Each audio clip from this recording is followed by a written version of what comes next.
Hello, I'm Thomas K. Carpenter, author of the 100 Halls universe and creator of Champions of the 100 Halls. In today's video, I'm going to go over one of the players' deck, Aurelia or Aurie Silverthorne. I'll start with a little bit about Aurie in the books, but I'll try to keep the spoilers light in case you want to read her story later. Pi and her sister Aurie are the main protagonists of the first 100 Halls series. As orphans, they wanted to join the 100 Halls, the world's only magical university, to protect themselves from the forces that might have killed their parents. As the older sister, Aurie feels responsible for what happened to their parents and for her younger sister, who has a habit of getting into trouble, which makes her the type of person that wants to fix things.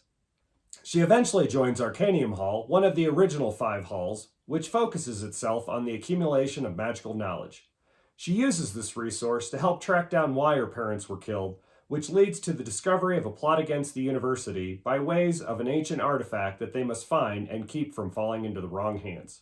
Spoiler alert, it does. As an older sister, Aurie is always trying to protect her younger sister and her friends, but in a complicated world, that's neither simple nor easy. But it's those twin desires of knowledge and protection that form Aurie's deck in the game. For Champions of the 100 Halls, I will assume you have a rudimentary understanding of how the game is played. If not, there are how to play videos on this campaign or on my YouTube channel. I'll start with Aurie's player card. Like all other player cards, she has a hall, a number of hit points, a 5 elements activation, in this case 2 spirit, which is very important, or 2 damage, and an activation ability, which reads, Aurie takes 2 damage which cannot be prevented. Target other player cannot take damage until Aurie's next turn. This is a powerful ability that allows Aurie to protect the other players, keeping them safe as the villains dish out damage. The second part of Aurie's card is a static ability which reads, when Aurie deals spirit damage to 1 or more targets, heal target player 1 damage. This gives her a small but free healing that will complement her offensive abilities. The first card I'll highlight from her deck is Biblioscribe, an artifact that lets each player draw a card. This card represents a real construct in the Arcanium library that helps students find the information they need and in the game refuels everyone's hands to optimize their turns.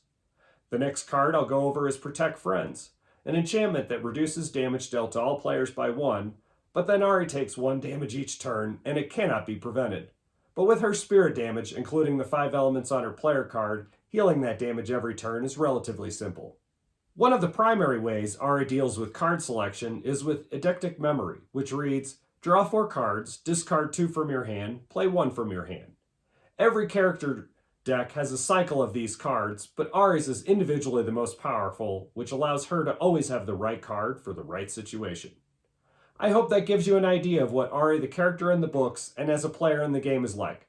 Like her sister, she's one of the more powerful characters in the books, but she's easily the best one to have on your side in a tough fight. Thank you again, and I'll see you in the 100 Halls.